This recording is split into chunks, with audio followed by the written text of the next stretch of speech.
वफाकी public commission के मुताबिक SSP STSS और 2023 के तहरीरी इम्तहानात के नताइज का ऐलान कर दिया गया है। मुकाबले के इम्तहान में कामयाबी की शरह 3.06% रही। वफाकी पब्लिक सर्विस कमीशन की जानिब से जारी किए गए नताइज के मुताबिक CSS 2023 के तहरीरी इम्तहान में 28,024 उम्मीदवारों ने दरख्वास्तें दी, जिनमें से 13,008 उम्मीदवार इम्तिहान में शरीक हुए, जबकि सिर्फ 398 कामयाब हो सके। इम्तिहान में कामयाबी की शरह 3.06% रही।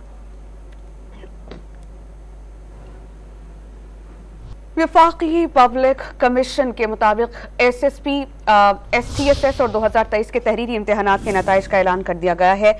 मुकाबले के इम्तहान में कामयाबी की शरह 3.06% रही। वफाकी पब्लिक सर्विस कमीशन की जानिब से जारी किए गए नताइज के मुताबिक CSS 2023 के तहरीरी इम्तहान में 28,024 उम्मीदवारों ने दरख्वास्तें दी, जिनमें से 13,008 उम्मीदवार इम्तिहान में शरीक हुए, जबकि सिर्फ 398 कामयाब हो सके। इम्तिहान में कामयाबी की शरह 3.06% रही।